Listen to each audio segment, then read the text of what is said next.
Hey guys, welcome back to OverTakes. This is Misfit, and today we are going to be recapping Week 25 of the Overwatch League. Changing things up a little bit. We're going to hit on some of the big storylines, recap some noteworthy matches, and then we're going to talk about the highlighted matches that we had on our preview episode. Mostly talking Gladiators Fusion because it was probably the best match of the week. And we're going to talk Shock Mayhem, mostly just to talk about how good the Shock are. Match with the Mayhem, we thought it was going to be semi-close, but they kind of blew them out of the water. The Mayhem somehow picked up a map in that, but we'll talk about that in a little bit. All right, so let's dive in. All right, there were no surprises on the Friday slate. We had Boston getting wrecked by the Shock. They did play a little bit better, though. They did take a map from them, but it was nothing to write home about.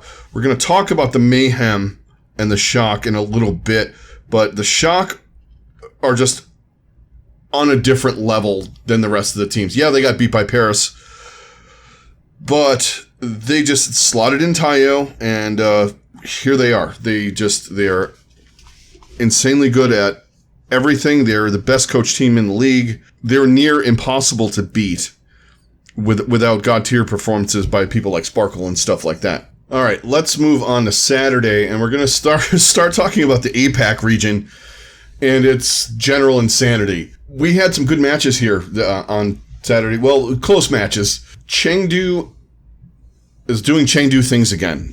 They are, since they changed their coach, they've gotten back to what they do best. They came in, they played Seoul, they beat them 3-2. Seoul didn't play terrible, they didn't play great. We got a lot of illicit. No fits this week. We also saw Badosin get swapped out a couple of times. I think he only played the last two maps in this one. But Chengdu has a meta that they can work with here. Without the Orisa, you can have Ameng on ball and doing ball things. Jinmu playing a good Genji. Leave playing really well, playing a lot of Ashe. And their supports did what they do. You can say what you want. Molly's looked better than he has in the past. But they came out and they beat Seoul. I picked Seoul in this one to win a close one because I don't think Seoul is playing at anywhere near any kind of good level. I just thought they were better than Chengdu. But Chengdu came out. They're doing their own thing again. They're actually, I think they're first in the standings. Well, they're at least in the top two with Shanghai for the Countdown Cup. It's impossible sometimes to find the info that you need from the website, but anyway, the Hunters are playing way better than I thought they were going to do in actuality. But they have a situation where they can play ball without a lot of interference with Orisa and that kind of stuff, and it just helps them out a lot immensely. And then Jinmu can get on comfort picks. Everybody gets on comfort picks because they were playing a lot of Mercy. They shut down Seoul, who was running a lot of Sombra, which you kind of expected in APAC to see the Sombra out. But Seoul did not look bad, but they didn't look good either. And then we had Shanghai taking on London, who London put up a fight. They came back. But in the end, Shanghai did what they do. And then the last match on Saturday in APAC was another one that we got wrong. And that was New York burying Guangzhou 3-0. It was a close match. It wasn't exactly a blowout, but New York brought in Bianca, and they looked a lot better. And they were running some dive stuff with ball. They were doing some of the stuff that they do in APAC, the other teams, and they seem to have picked it up well. Because they literally the week before they tried to grind the match to a halt, and they just got buried by Chengdu. But this time they came out. They had like a level of communication and confidence and that kind of thing.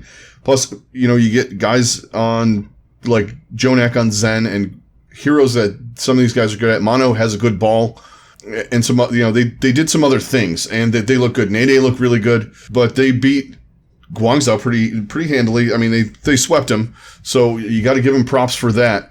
Thought Guangzhou was probably the second best team in the region, tied with Shanghai. I still think they're up there. They're probably number 2, solid 2 now. New York is kind of creeping back up. Chengdu looks good, though, with this matter. We'll see what happens next week, though, when we don't have hero pools. And then we can wrap up the APAC region with Sunday where Chengdu buried Hangzhou. Hangzhou just looks bad again. I thought they were coming back. They looked decent. They were playing really well last week, but alas, they just... I don't know what it is. They haven't had enough time together. I'm going with... They just did not look good at all. When Chengdu can play their own thing, you can get boomed pretty easy. And it seems like that's what happened to Hangzhou in this one. And then Shanghai destroyed Seoul, like we said. 3-0. Seoul didn't play bad again, but they couldn't finish anything. The normal Seoul things, relying too much on profit to do too much stuff. The same things we talked about over and over again with this team. They lost. Shanghai looked good again. But let's move on to NA, where we had some fun stuff go on. And one of the things we're going to talk about on Saturday is, dear San Francisco Shock, stop playing 20 minutes of game time. We want some tokens. They speed ran the Vancouver Titans. This match was just, oof. It was brutal to watch. I'm sure if you blinked, you missed it. But San Francisco just absolutely annihilated Vancouver literally as fast as they could. I believe they broke the match time record by 3 minutes. They set it under 20. I know that. It was like 19 minutes and a little bit. And there were just points where, Vancouver was just completely outmatched. And they're one of the teams like I've been talking about that are enabled by Orisa, so they might be able to do a little bit next week, but I don't know. I'm afraid of where they're at sometimes. They just, they just get boomed easy. And yeah, and the thing is they have guys on different ping and all that stuff. Don't think they're the worst team in the league, but they're in that pack of teams that can flip-flop. Like we always talk about, that middle of the pack, lower middle of the pack even, your Torontos, your Dallases, your Houstons, they might be a tick lower than a couple of those teams, but they all have a chance to beat each other. They have moments where they look good, and they have moments where they're uncoordinated, and they just get feasted upon. And this is one of those situations where it was just brutal. It was absolute brutality. The Shock just destroyed them. There was nothing else to say about that. We saw Tayo. We saw Super on Genji. I mean, they could have put Super's stream chat on Genji, and it wouldn't have mattered. They're so coordinated, so good, so well coached. They just outclassed Vancouver by a mile. Then Florida did the same to Washington. Washington did not look good at all in this. They had moments where they looked better. Florida, and we'll get into more of that in the next match. They're lacking in some spots right now. They're helped out by the Orisa, but when they're playing teams that are lower than them in the seeding, they're doing what they should do, and they're beating them. They're beating the Washingtons. They're beating the teams that they should beat. The Washingtons, the Bostons. Even when they play closer matches, when they have teams that are in their realm, so to speak, like Houston or Toronto, they tend to beat those teams. Dallas, though, they beat teams like that. In this matter, they might have a little trouble with Dallas. They're lacking. They need another DPS player, I think, just to take some pressure off of BQB and Yaki, which we'll get into in a minute. And also, when you have your best Genji and your best Tracer as Yaki, you can't run that. You can't mirror the Genji Tracer or do anything like that, or even another Genji player that's on the level of Yaki or close. That's hard to do. He's really good, but someone that has a good Genji or a good Tracer where you could ping pong them back and forth. You can run the Genji Tracer, or some situations you run whatever you need to run with Yaki that BQB is not necessarily good at. But Washington was a mess in this match for parts of it. Their coordination's not good. There are moments when you look at them and you're like, okay, they could do okay. Roar's a decent, at times, Winston player. We saw a lot of Winston this weekend. Winston Zarya seemed to be a thing, and the more I watch it, the more I kind of like the utility it brings, especially if you're on kind of a dive thing. Ultimately, I like Sigma's kit and all that stuff better. But in this, if you're running a dive, I like where Zarya is at with this. I was kind of skeptical about it a couple of weeks ago when we just saw Seoul and a couple of teams in APAC running it. You're just kind of like, I don't know about this. But without Orisa, it definitely has a better look and a feel. Next match, we had Dallas taking on Boston. Dallas just played with their food in this one. They lost a map. They had the match well in hand. There were points when they played bad, Dallas, but I don't think that had anything to do with anything other than the motivation to play Boston. Other than, if you put your mind to it, you're just going to beat them because you're just better overall. There's really nothing much to say about that. I would like to see Dallas tighten up their coordination a little bit. It was a little sloppy here, but it was Boston, and you can play sloppy and lose. So yeah, that's all I got to say about that one. We're going to talk about the next match later. Philly beat the Gladiators 3-2. Good showing by both teams in this. Couple of moments here and there. It could have gone either way. Philly takes the win. Then let's hit the next match, which the Gladiators had the unfortunate thing, and this used to happen in Season 1 a lot, where you had the back-to-back games that I wasn't a fan of, where you play the last late game and then you have to get up, play the next one right off the bat, and they're playing a team that is definitely, this meta's made for them, and that was Paris. And Paris just destroyed them like they weren't even there. As good as they played against Philly, they played terrible against Paris. And something to note when we'll talk about this in a little bit. We saw Mirror playing some Zarya, where he kind of was one of the better Zaryas during the GOATS era. We didn't get to see him in this league, but he did really well on that. He's good at. They obviously thought he was better in space or anyone else they had that could fill that role. And hey, there's nothing wrong with that. San Francisco would run, I mean, if they had Sinatra, I'm sure, and they were running the Zarya, yeah, you have Choi, but they'd probably be running Sinatra when they wanted to run Zarya, if he was on the team still, of course, but that's neither here nor there. Hanbin absolutely dominated this match. Sparkle was amazing. This whole team plays absolutely insane. The amount of talent that they have is unbelievable. And young talent, new talent. It's kind of like watching, even though they weren't a formed team coming in, it's kind of like watching Vancouver in a way. If this team had started out with this roster at the beginning of the season, they would be hands down the best team in the league. I'm not going against the fact that they're not right now. They're just not quite at shock level, even though they beat them. But this match was just Same thing with the next match. We had Philadelphia beating up on Toronto. What can you expect? They ran a really nice Genji, and Paris started doing this too.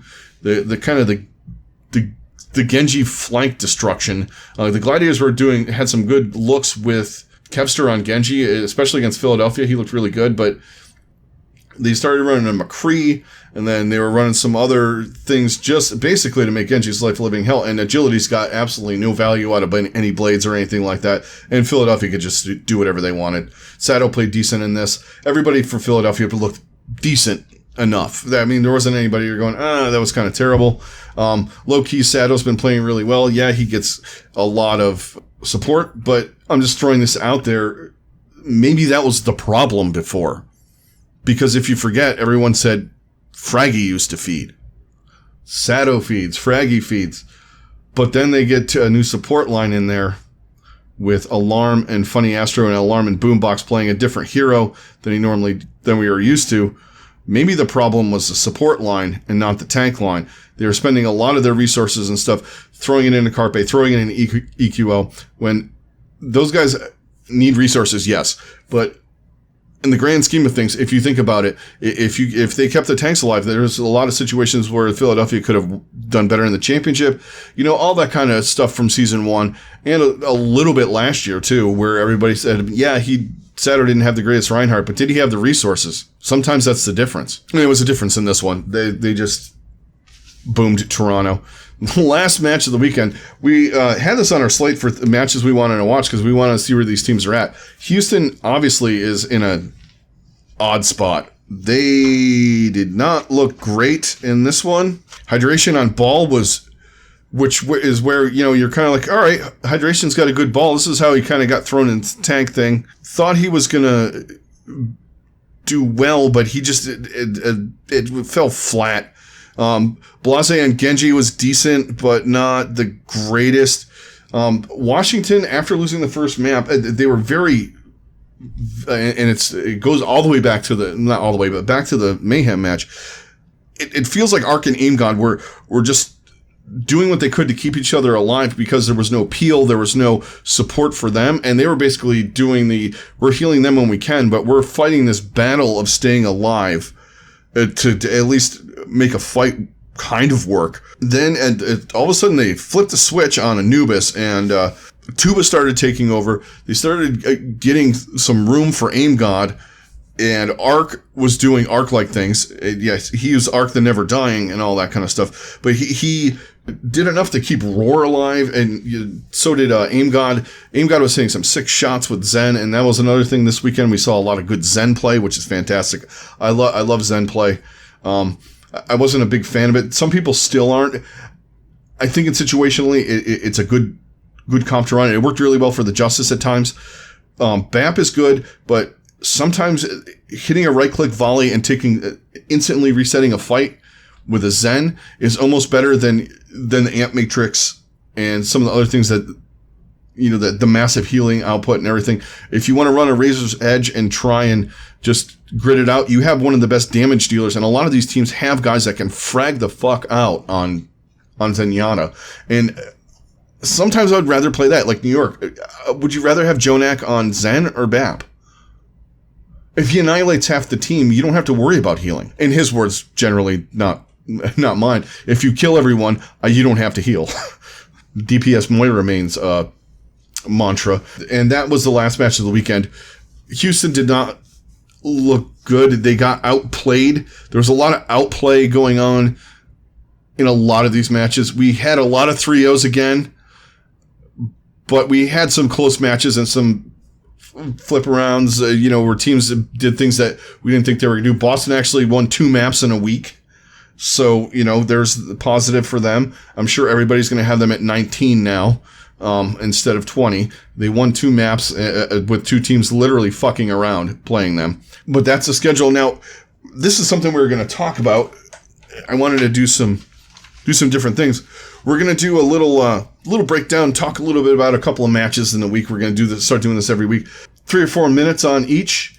We're going to talk about San Francisco and Florida. This was on our slate as matches to watch. And one of the reasons why I wanted to pick up on this one, yes, I'm a Florida fan. I should not be talking about this if I'm, from a Florida side.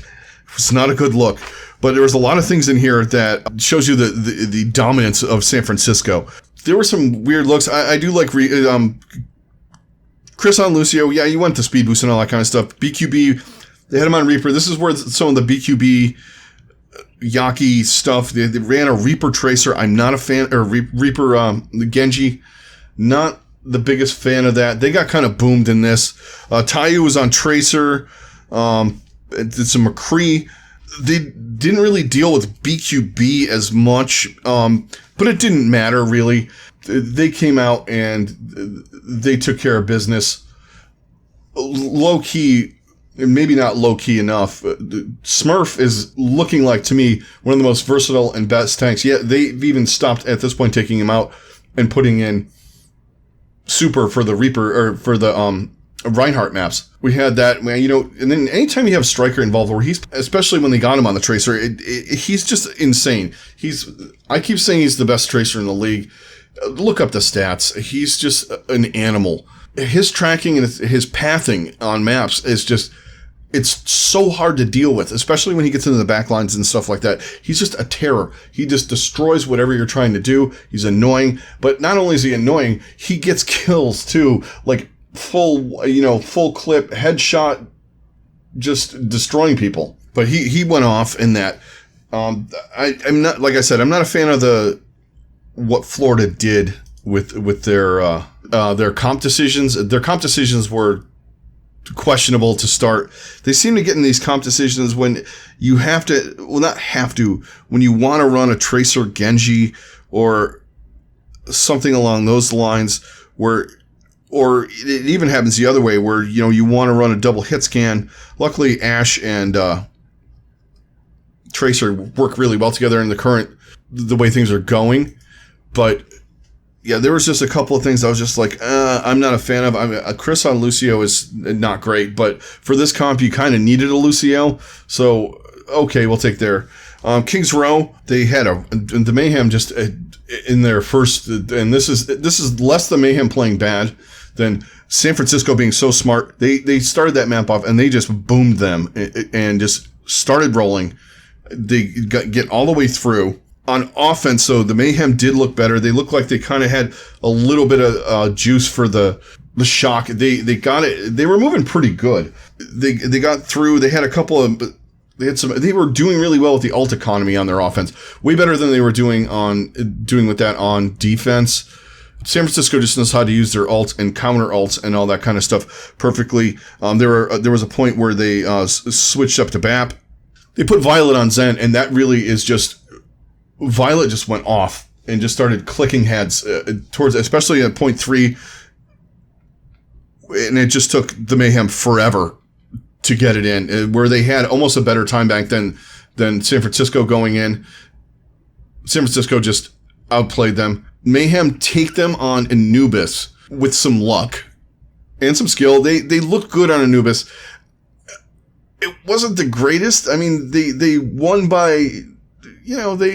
they got him. They had a nice hold. It really is how it worked out. But once again, Violet doing what he did, and he playing Zen is just annihilating everybody. Now, as good as they played on Anubis, Florida just got boomed again by them on Gibraltar. They had moments where they could have taken fights and stuff like that, but the clutch ability of San Francisco and holding on to ults and just being able to weather the storm of some of the things that Florida was doing, not necessarily shutting down the Blade. Yaki would get 1 or 2 guys if he ran, when he would run, he would go in a Dragon Blade, but they would come back. Somebody would have something, make a critical pick off. Usually Violet would either pick off one of the supports or, Gangnam Jin or somebody. And there was a point where he was just harassing BQB. And that's obviously when BQB's on Ashe, he's the best Ashe player in the league. And they just were taking him out. And really he had to be on the, Ashe. Ashe does offer a lot more, less without Orisa, but it's just a better pick for him. He's obviously vastly better at that than he is at Tracer. I think if they had Tracer in there, they might have gotten more value just because he could have been able to harass, with a Tracer, you could harass the backline a little bit more and give him a fight. There was times that when Violet would have sight lines that were, nobody would be able to come near him. And this is the thing, if you look at Washington, like we were saying, Violet didn't have to do anything because he had Peel and he had people protecting him. And he was 9 miles away from everybody. And if anyone tried to make a move towards him, there were, 1 or 2 guys on that person, and they slowed him down enough and they would get discorded and annihilated. That's all we're going to talk about on this match.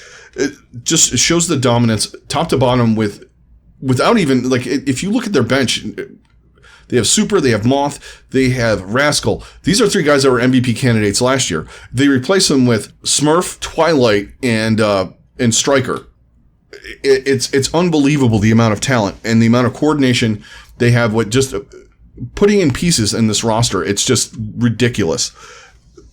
And you could go and we'll talk MVP talk, but you could go down the line right now and go Smurf, Violet. You could even throw in at points Striker. Yes, Striker's been more recent since there's been more Tracer play, but you have that, and then you have guys like Choi that are consistently at the top of their game. They're just insanely hard to beat. They got rid of Architect. Oh no, they're in trouble. A Genji player. They bring in Tayo. He does enough. They're not asking their Genji player to do what some teams are asking their Genji players to do. Like Florida, for instance, there's a team, they play well around him, yes, but they need Yaki to go off. And if Yaki doesn't go off, or a team like Seoul, if Prophet doesn't 5 kill, they don't win. San Francisco's like the opposite. Do enough, but make your picks count. You don't have to kill everybody, but when you get a pick, get somebody that's worth getting. And that's what Taiyo was doing. He looked decent enough. The Super Genji thing, whatever, that's fun. And I don't think Super's bad at Genji. I don't think he's the greatest, but he doesn't have to be. You don't have to be when you have Stryker, Smurf, Choi Hyobin, Twilight, and Violet. You can be above average or average even on a roll, and you're not going to lose. It just goes to show you how much coaching matters. And Kuki's a good coach for Florida. They just got outmatched and outplayed in this one. Let's move on to the better match of the weekend. I just wanted to talk about how good San Francisco is. I'm dumbfounded every week by how good they play. Philadelphia and the Gladiators. Let's talk about that. So we have Philly Gladiators. Poco's in match 1. There was a 9-hour delay. We got weird shots of Poco doing whatever Poco does to start it off. We had Mirror on Zarya. Is a good pick for them because he's a really good Zarya. He has a really good Zarya just from back in the GOATS days. And, you might think it doesn't translate, but he looked pretty good on the Zarya. Not that space is bad, but Mirror brought, he brings the tracking and he knows how to use the bubbles and all that from that. And that's the big thing. You could put DPS guy on there. They're going to track well, but can they mitigate all the other stuff? Charge, when to grab. And in this, you don't really have too much to worry about, except for, at points with, Sombras and stuff like that get thrown in to counter it. But to start off in this match, Gladiators were on fire. They went into Nepal and they just, with Mira and the Zarya, he was getting a grab every minute and a half, which, you don't think that's a lot, but holy crap, that's a lot for Zarya. I mean, how you guys all know how slow that all charges. He had 11k damage. Kevster had a great Genji going, 22 final blows, 45 limbs. He was just looking fantastic. But then, see, here's the thing. Good teams, good coaches, this is what you do. They decided to put in Hisu after they started getting boomed a little bit. Hisu on the Sombra, it made the difference. And Carpe was doing Carpe things to start. But now you have the Sombra, you got hacks, you got all this stuff. And it forced the Gladiators into a mirror with them, and it also brought into the fold Funny Astro, who was booping people as usual. And Alarm was doing things that, we haven't seen yet because, Zen hasn't been meta, things that made him who he is, and he was insanely good. The tide started really to turn on Volskaya when they brought in the Sombra. Philadelphia knew what they were going to do. They came in, the Gladiators played really well against them, but they just didn't have enough to finish. And that's been kind of a Gladiators thing. And you could say what you want. They looked decent, but they just couldn't finish. Especially Volskaya, that one, there's chances to win that one. Fusion on the next map were ungodly. This is where I knew that the Fusion were going to win. On 66 with the Sombra just running around and just getting more value out of the Sombra than the Gladiators were getting. They just took things in their own hands. Hisu was playing amazing. Poco was in on the first map. They were running some Zarya, and then they flipped it out, and then they started doing they wanted to get Fury involved. They wanted to get some other things. They wanted to get them off of the Genji, and the easiest way to do that and the best way to do that was to go with the Sombra comp, which they said was their plan B, which they needed a plan B for sure, because plan A did not work out well, and it all just came to a head in this map, and they just turned the screws to the Gladiators. It just felt like Big Goose and Shaz had no space. Shaz was doing some things on Zenyatta. Big Goose was getting eliminated quite a bit. Oj was feeding at times in this. And also one of their main things was they were getting rid of Bird Ring pretty early on the Tracer, and forcing Kevster onto Sombra, which he's good at, but off of Genji, which he was playing ungodly at earlier in the match, was the key. And they could have full held them, But there was a couple of fights that the Gladiators clutched out, and I thought maybe they could get it moving, but they just didn't have enough time. They got to the first point, I believe, in overtime. I believe it was some stall tactics with some ball and stuff like that. They just happened to clutch out a fight against Philly. But all in all, Philadelphia in that just they impressed me. They did some things that I needed to see from them, and that some of that was the swapping. They brought in Funny Astro. They brought in Hisu. They saw the problem. They went out. They fixed it, and they sent the Gladiators off of their path and off of what they were trying to accomplish, which they were doing really well early on. It's not that Kevster played bad on Sombra. He got outplayed by Hisu, and the way that the Philadelphia Fusion played that match and that comp, it was just better. They picked off the right people. They knew where to go. And then you get in, people say things about Carpe's Tracer. He isn't as flashy as some of the other guys, like your Shaxes and your, he makes critical pickoffs. He picks off supports. He sticks bombs into grabs and stuff like that. Or, whatever you need him to do. When there's the EMP, he seems to always have a pulse bomb. He's just ready to go. He's always on point. He did get picked off a couple of times, but you know what?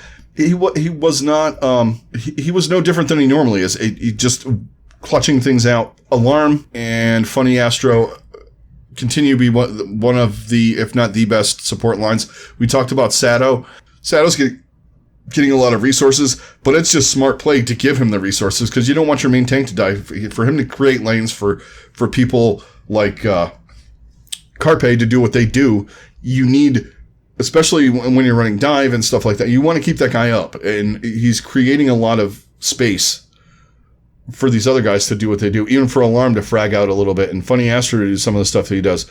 Keeping him alive is the smart move. To ultimately see the Gladiators at the end falter. I think they got boomed on that 66 map. They put up a little bit of a fight in the final map, but you kind of knew where it was going by this point. Philadelphia they kind of had their number. They tried to come back and slow things down a little bit, but it just did not work out for the Gladiators.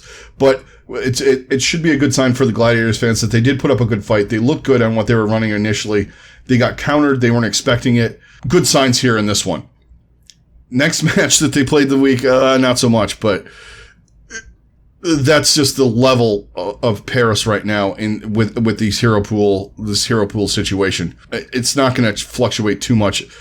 They did what they could, but they just did not have the skill level that those guys did. They just got outplayed in that match, and they got outplayed at the end of this match too. And they just did not have enough work with the Sombra and that kind of stuff. I think maybe if they worked on that a little bit more, they would have been okay. Props to Philly for coming out and coming back in that one and showing why they're in the top 3 in NA. Yeah, Gladiators are pretty low right now. They haven't been playing well, but I thought they turned the corner a little bit last week with a good showing. In this one, they showed up for the first 2 maps, and then maybe you could say the first 3, and then they just fell apart in the last 2, which is traditionally what the Gladiators do. They just eventually fall apart. I'm looking more for what they can do. They're one of those teams, like we also said in the playoffs, everybody's in, so they have a chance to make some noise if, they get some of their stuff together and tighten some things up.